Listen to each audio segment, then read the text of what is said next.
మరో వారంలో పోలింగ్ జరుగుతుండగా మరి ఏ రకంగా గతంలో ఓడిపోయినటువంటి అభ్యర్థిని మంత్రిగా చేస్తున్నారో, ఎవరి కోసం మంత్రిగా చేస్తున్నారో, ఎవరిని ఉద్ధరించడం కోసం మంత్రిగా చేస్తా ఉన్నారో, ఎవరిని లబ్ధి పొందడం కోసం మంత్రిగా చేస్తా ఉన్నారో, ఎవరికి మేలు చేయడం కోసం మంత్రిగా చేస్తా ఉన్నారో 2 సంవత్సరాలుగా ఎందుకు చేయలేదు?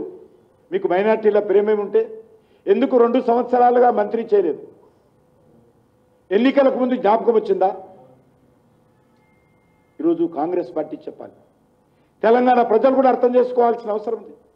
ఓట్ల కోసం ఏ రకంగా కాంగ్రెస్ పార్టీ కక్కుర్తి పడతా ఉందో, ఏ రకంగా విన్యాసాలు చేస్తూ ఉందో, కబ్రస్థాన్ల భూమి పేరు మీద, మంత్రి పదవుల పేరు మీద, మజ్లిస్ పార్టీని బుజ్జగించేటువంటి వ్యవస్థలో ఏ రకంగా కాంగ్రెస్ పార్టీ మరి ఈరోజు వ్యవహరిస్తుందో తెలంగాణ ప్రజలు అర్థం చేసుకోవాల్సిందే కనిపిస్తా ఉన్నాను. ఓవైసీ కానీ మజ్లిస్ పార్టీ ఎమ్మెల్యేలు కనిపిస్తే ఈ 2 పార్టీలు వంగి వంగి సలాంలు కొడుతున్నటువంటి పరిస్థితి కనిపిస్తుంది. వీళ్లకు సామాన్య ప్రజల ఓట్లు అవసరం లేదా? మజ్లిస్ పార్టీ మద్దతుంటే చాలు, మేము తెలంగాణలో రాజ్యాధికారం చెలాయిస్తాం ఇదే విధంగా అనేటువంటి ఆలోచనతో ఉన్నారు. కాబట్టి ప్రజలు ఆలోచన చేయాల్సిన అవసరం ఉంది.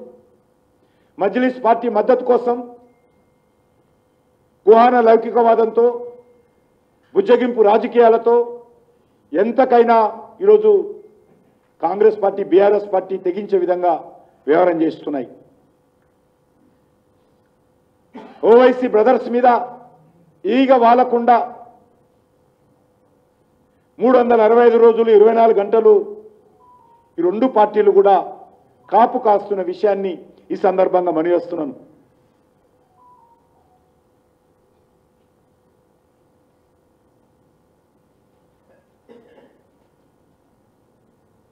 గతంలో పోటీ చేసినటువంటి మజ్లిస్ పార్టీ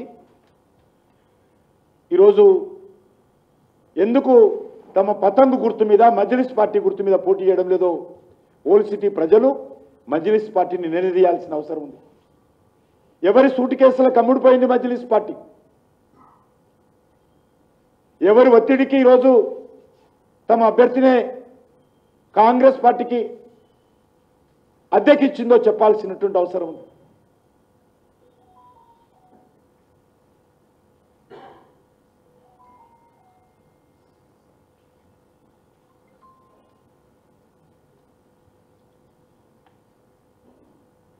ఈరోజు ఈ విషయంలో ఖచ్చితంగా రానున్న రోజుల్లో ఈ యొక్క